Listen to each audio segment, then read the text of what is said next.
महाविकास आघाडीची तिन्ही पक्षांची आमची बैठक आज झाली।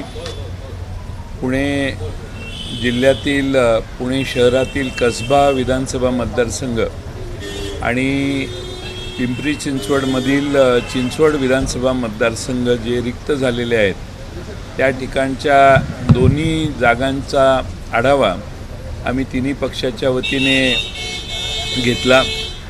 त्या बाबतीतली अतिशय सकारात्मक चांगली चर्चा आमची झाली। आमचे मित्रपक्ष, शेतकरी कामगार पक्ष, समाजवादी पक्ष आणि इतर जे आमचे मित्रपक्ष आहेत त्यांना आज संध्याकाळपर्यंत आम्ही त्यांच्याशी देखील चर्चा करणार आहोत आणि आमचा अंतिम निर्णय या बाबतीतचा उद्या आम्ही सगळे घोषित करू। सर, कसबा जी आहे ती काँग्रेस पक्ष करणार आहे की शिवसेना किंवा राष्ट्रवादी? आम्ही तिन्ही पक्षांनी एकत्रितपणाने चर्चा केलेली आहे। आमचे आणखीन काही मित्रपक्ष आहेत त्यांच्याशी आम्हाला चर्चा करणं आवश्यक आहे।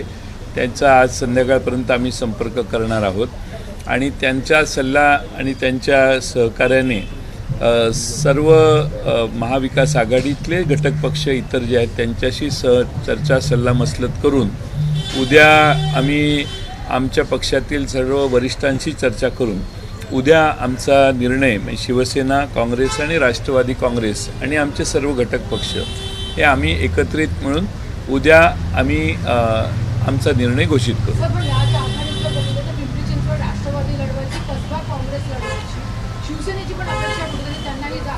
आता असे वाटप करून टाकलं काय? आपल्याला भूमिका आमची स्पष्ट आहे की या निवडणुका ज्या आहेत हे महाविकास आघाडी म्हणून आम्ही लढू आणि एकजुटीने लढू आणि महाविकास आघाडी म्हणून ह्या दोन्ही निवडणुकीमध्ये महाविकास आघाडीचे उमेदवार जिंकून येतील या पद्धतीची एक रणनीती आम्ही तयार केलेली आहे। उद्या आम्ही कोण कुठून लढेल त्याच्याबद्दलचं जाहीर करू।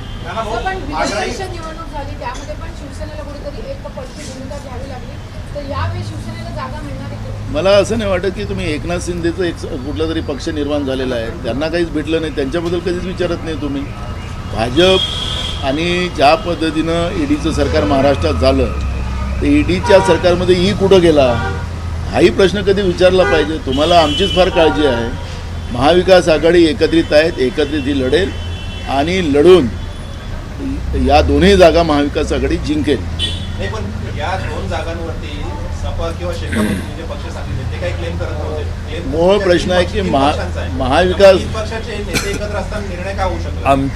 आमचे घटक पक्ष जे आहेत त्यांना आम्ही विश्वासात घेतो। आमच्या महाविकास आघाडीत आम्ही गेले अनेक वर्षे ही प्रथा चालू ठेवलेली आहे। त्यामुळंच काल ज्या विधान परिषदेचे निर्णय घोषित करण्यात आले, निकाल लागले, त्यात महाराष्ट्रातल्या सर्व भागामध्ये प्रचंड मोठ्या प्रमाणात महाविकास आघाडीच्या सर्व घटक पक्षांनी प्रयत्न करून यात महाराष्ट्रात निर्विवाद महाराष्ट्रातली शिक्षक आणि पदवीधर या सुशिक्षित असणाऱ्या घटकात देखील महाविकास आघाडीची भूमिका आज मान्य झालेली आहे आणि फार मोठ्या फरकाने महाविकास आघाडीचे आमचे सर्व उमेदवार निवडून आलेले आहेत। याचाच अर्थ महाराष्ट्रातलं चित्र काय आहे हे आपल्या लक्षात येतं आणि म्हणून आम्ही सर्वांना विश्वासात घेऊन दोन्ही जागांचा देखील निर्णय व्यवस्थितपणाने उद्यापर्यंत घोषित करू।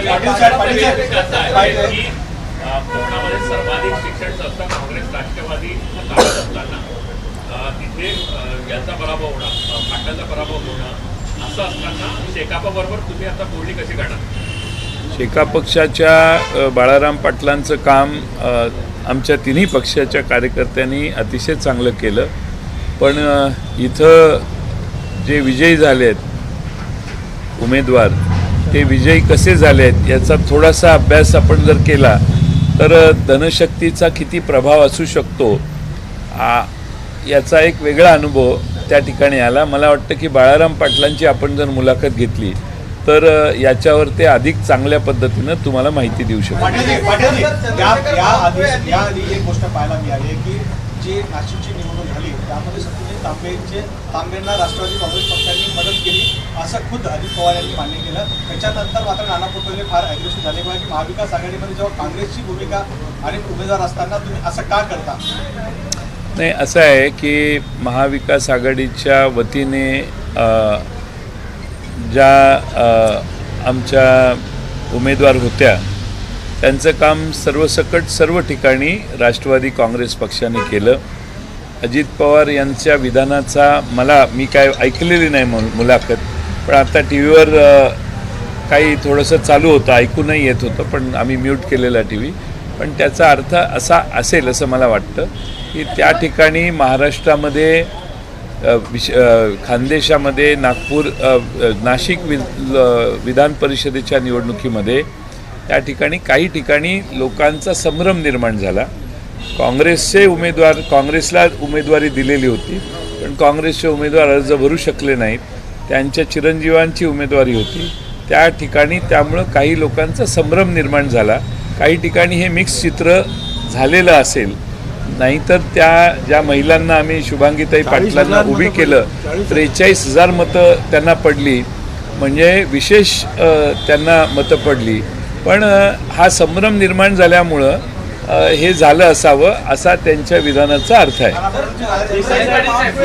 निवडणूक बिनविरोध व्हावी असं सगळ्या पक्षांना आवाहन केलंय. कसबा निवडणूक बिनविरोध करावी असं आवाहन भाजपकडून काही प्रयत्न सुरू आहेत? आमच्याकडे काही त्यांचं आव्हान आलेलं नाही, तशी रिक्वेस्ट आलेली नाही. आमच्याकडे मागे पंढरपूरची विधानसभा झाली, कोल्हापूरची विधानसभा झाली, देगलूरची विधानसभा झाली. या सर्व ठिकाणी आम्हाला त्या ठिकाणी लोकांची भूमिका असतानाही की निवडणूक बिनविरोध व्हावी. मुंबईत देखील काय प्रकार झाला, म्हणजे नाईलाजाने उमेदवारी मागं घ्यावी लागली हा भाग वेगळा, पण तिथेही निवडणूक करावी लागली.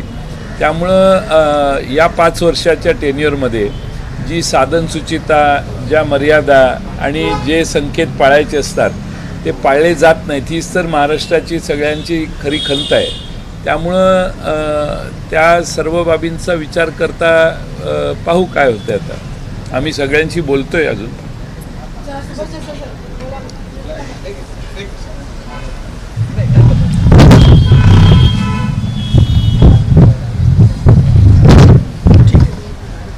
आज महाविकास आघाडीच्या तिन्ही नेत्यांची चर्चा झालेली आहे.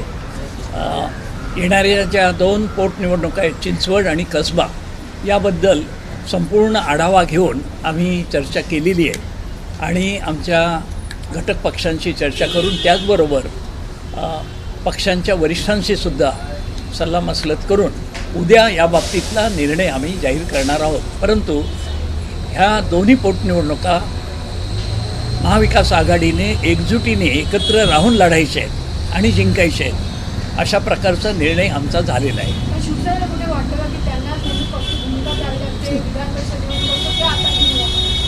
यामध्ये शिवसेना पुढे जाते, मागे राहते, आहे तिथे आहे, याच्यापेक्षा महाविकास आघाडी जिंकणं ह्याला जास्त प्राधान्य आहे. अर्थातच प्रत्येक जागा पक्षाला हवीच असते आणि पक्षाच्या कार्यकर्त्यांना खास करून त्या मतदारसंघातल्या आग्रह असतो त्यांचा की आपल्याला जागा लढायला मिळाली पाहिजे. अर्थात ह्या सगळ्या भूमिकेचा आम्ही एकत्रित विचार केलेला आहे आणि अंतिम निर्णय मात्र उद्या होईल याच्यातला. पण आपल्या पक्षामध्ये चिंचवडची जागा लढायची की नाही यावरून 2 गट निर्माण झालेले आहेत. एका गटाचं मत आहे की ही जागा ठामपणे लढली पाहिजे आणि महाविकास आघाडीमध्ये आपलं जे महत्त्व आहे ते दाखवून दिलं पाहिजे. दुसरीकडे एका गटाचं म्हणणं की ही जागा चिंचवडची आहे ती राष्ट्रवादीला, म्हणजे राष्ट्रवादीचं तिथं प्राबल्य जास्त आहे. तर त्या संदर्भात काय मतभेद आहेत पक्षामध्ये? आपण म्हणता त्याप्रमाणे 2 गट किंवा मतभेद असं काही नाही. शिवसेनेचा निर्णय हा नेत्यांच्या पातळीवर, पक्षप्रमुखांच्या पातळीवर होत असतो, तसाच तो होईल, याच्याबद्दल काही शंका घेण्याचं कारण नाही. आज आम्ही अत्यंत सखोल असा आढावा घेतला आहे, जो दोन्ही विधानसभांमध्ये पूर्वी काय झालं होतं, आताची काय परिस्थिती आहे आणि उद्या काय चित्र असू शकतं, याचा साधक बाधक विचार करून आम्ही निर्णयापर्यंत आलेलो आहे जवळजवळ. आता फक्त आमच्या काही घटक पक्षांना विश्वासात घेणं ते काम बाकी आहे आणि शिवसेनेच्या बाबतीत, राष्ट्रवादीच्या बाबतीत तर निश्चितच दोन्ही पक्षांचे अध्यक्ष इकडेच आहेत प्रमुख. काँग्रेसही त्यांच्या हायकमांडला विचारत असते. हे काम आज संध्याकाळी रात्री होऊन उद्या सकाळी याचा निर्णय होईल. देसाई शिवसेना आजही साहेब ठाम आहे चिंचवडची जागा लढवण्यावर. आमची तयारी आहेच. देसाई साहेब नाशिकची जागा लढली. चला आता पाटील जास्त शिवसेनेचे तुम्ही उमेदवार आता जे होते. प्रश्न येत त्या आहेत त्या दरम्यान प्रश्नाचा अजित उद्देश पवारांनी हे वेगळा म्हटलंय वाटायला की लागला. आम्ही सत्यजित तांबेला त्या दरम्यान म्हटलं की आम्ही सत्यजित तांबेला मदत केली राष्ट्रवादीकडून.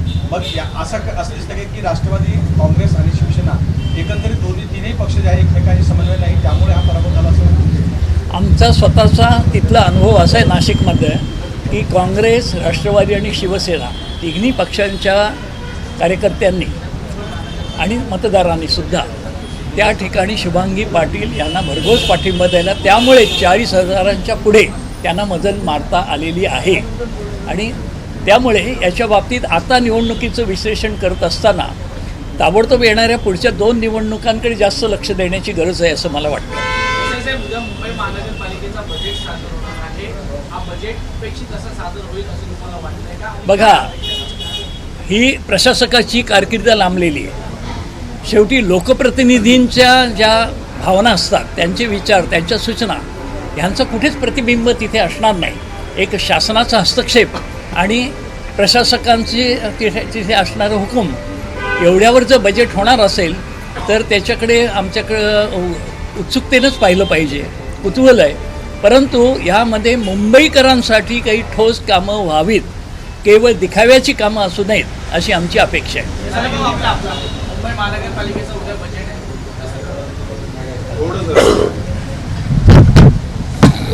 जरा विचारा.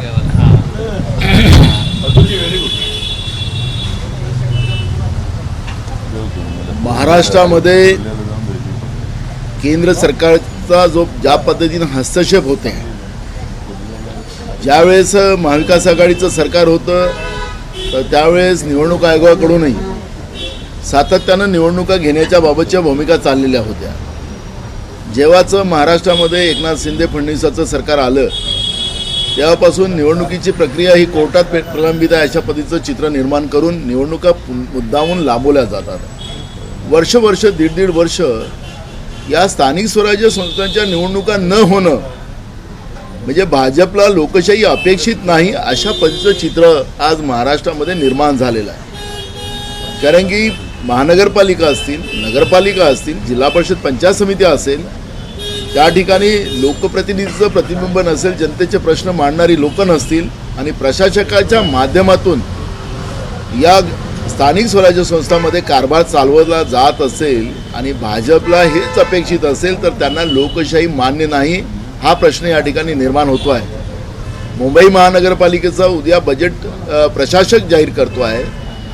त्या ठिकाणी कोणत्या भागामध्ये काय काय अडचणी आहेत, काय प्रश्नाला प्राधान्य दिलं गेलं पाहिजे हे काही प्रशासकाजवळ त्याची माहिती नसतं आणि त्याच्यामुळे मुंबई शहराच्या जनतेच्या घामाच्या पैशाची राज्याच्या सरकारच्या माध्यमातून, प्रशासकाच्या माध्यमातून लूट होणार काय, जी कामं व्हायची ती आणि कामावर काम दाखवलं जाणार आहेत का. कारण की अनेक आम्हाला ज्या काही G20च्या याच्यामध्ये मधल्या काळामध्ये जे काही मुंबई शहरामध्ये जे काही दिखावा करण्यात आलेला होता त्या दिखाव्याचं जे काही मला माहिती माझ्याजवळ आलेली आहे ती विधानसभेत आम्ही मांडणार आहोत. त्याच्यामुळे महानगरपालिकेचा पैसा कसा खर्च केला, त्याची उधळपट्टी कशा केली गेली आणि फक्त मोदीजीचे फोटो आणि त्या झोपडपट्ट्या झाकता कशा येतील, ते गटारं कसे झाकता येईल त्याच्यावर जो खर्च केलेला आहे त्या खर्चाचाही समजा तुम्ही माहिती घेतली तर समजून येईल की प्रशासकाच्या काळामध्ये कशा जनतेच्या, मुंबई शहराच्या जनतेच्या पैशाची उधळपट्टी केली जाते आहे.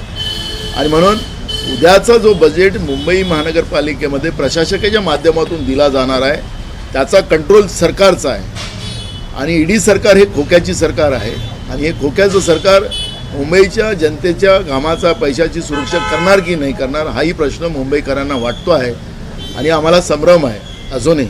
त्यामुळे उद्या बजेट आल्यानंतर त्याच्यावरची अजून जास्त प्रतिक्रिया आपल्याला देत आहे. शिवसेनांचं असं म्हणणं आहे की प्रशासक जो लावला आहे तो उद्धव ठाकरेंच्या सरकारला लावलेला आहे, ते मुख्यमंत्री असताना.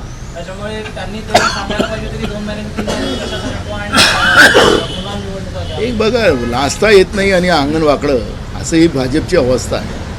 त्याच्यामुळे त्यांच्याबद्दलची प्रतिक्रिया, कारण सगळे बुद्धिजीवी लोक आहेत भाजपमध्ये, त्याच्यामुळे त्यांच्यावरची प्रतिक्रिया देणं म्हणजे आमच्यासाठी एक कठीणच काम आहे.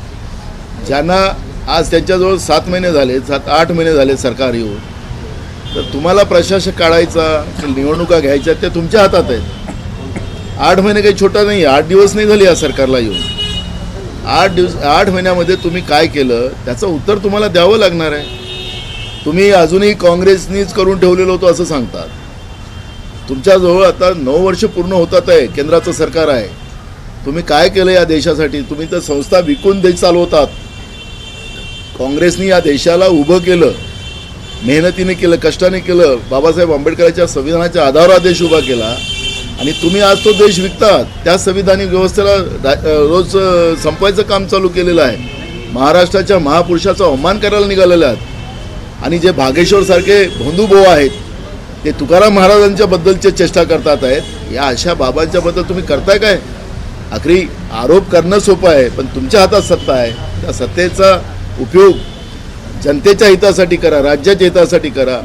तो फक्त सत्तेचा दुरुपयोग करून आपले बोकाबा भरण्यासाठी करता ही राज्याची जनता पाहते आहे. त्याच्यामुळे प्रशासक कोणाच्या काळात बसला आणि निवडणुका का नाही घेतल्या त्याचं उत्तर त्यांनी द्यायची गरज नाही, ते जनता ओळखतं. सर हिंदी में जाना चाहेंगे महाविकास आघाड़ी के सभी नेताओं की मैं जरा जाता हूँ, मेरे को ट्रेन को जाना है. सर एक बस पर वो हिंदी में नहीं, साहब बोलेंगे हमारी तरफ से. नहीं, हिंदी अरे रेलवे अरे बोलो नहीं, आप बोलो. हिंदी. महाविकास आघाड़ी करके कस्बा पेट और चिचवड़ ये दोनों विधानसभा के चुनाव मिलकर हम लोग लड़ने वाले हैं. कल इसकी अधिकृत घोषणा की जाएंगी. सर मेरा सवाल आपसे ये है कि कस्बा पेट और छिंदवाड़ा के उपचुनाव होने वाले हैं. एनसीपी की तरफ से, कांग्रेस की तरफ से, दोनों तरफ से ये दावा किया जा रहा है कि उनकी तरफ से कैंडिडेट तैयार है इलेक्शन लड़ने के लिए. इसी को लेकर जो है अजित पवार साहब की तरफ से भी एक टिप्पणी आई थी. खासतौर पर जिस तरीके का एमएलसी का भी इलेक्शन हुआ, सत्यजीत तांबे जी वाला जो मुद्दा हुआ, वो मामला आराम से सुलझ सकता था. एक और सीट आपके महाविकास आघाड़ी को मिल सकती थी. मामले को सही तरीके से समझा नहीं गया, सुलझाया नहीं गया, जिसकी वजह से एक और सीट कम हो गई. और पोर्ट निवडणूक की ये जो होने वाली है दोनों बाई इलेक्शन को लेकर, उस पर भी उन्होंने टिप्पणी की है. क्या कहेंगे? पहले मैं ये कहूँगा कि नासिक की जो सीट है वहाँ भाजपा की सीट नहीं है. भाजपा वहाँ सीट खड़ी कर नहीं पाए, तो ये कांग्रेस का अंदरूनी मामला था. उनके पिताजी या वो चुन के आए. हमारी महाविकास आघाड़ी की तरफ से कांग्रेस ने जो एकता बैठ के निर्णय किया, वो हमारी जो शुभांगी पाटिल थी वो हमारी कैंडिडेट भी थी. उसमें कांग्रेस और कांग्रेस के हमारे आपस में वो इलेक्शन हुई. उसमें भाजपा का कोई संबंध नहीं था क्योंकि भाजपा का कोई कैंडिडेट नहीं था. बात रही ये दोनों इलेक्शन की, तो दोनों जो विधानसभा की सीटें हैं इसके ऊपर हमने तीनों ने बैठ के चर्चा की है. अच्छी तरह से चर्चा हुई है.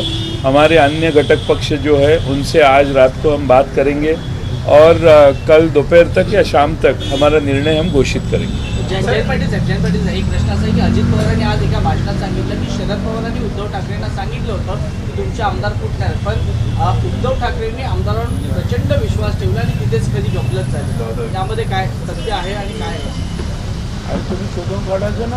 आता अजितदादा जे बोललेले आहेत त्याच्यावर ते बोललेलेच आहेत ना. असं आहे की थोडीशी कुणकुण होती ती उद्धव ठाकरे साहेबांच्या कानावर सगळे घालत होते. उद्धव ठाकरेंनाही काही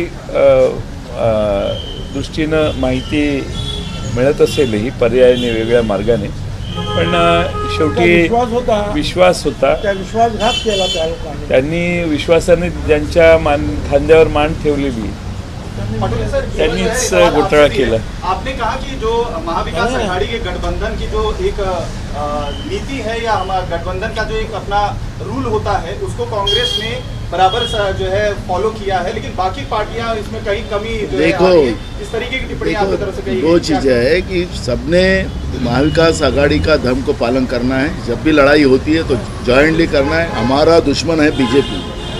जिस तरह संविधानिक व्यवस्था को रोज़ वो बीजेपी ख़त्म कर रही है, बीजेपी को ये संविधानिक व्यवस्था ख़त्म करने का अधिकार नहीं है. और इसलिए हम लोग एकजुट इस लड़ाई लड़ रहे हैं. जब भी कोई भी चुनाव होते हैं वो चुनाव जॉइंटली लड़ना चाहिए और जो भी कैंडिडेट हो हमारा महाविकास आघाड़ी का उसको चुन के लाना ये हमारा सबका दायित्व होता है. और इसलिए हम सब लोग मिलकर ये सब लड़ाई लड़ते हैं और इसलिए मैंने टिप्पणी की। एबीपी माझा, उघडा डोळे बघा नीट।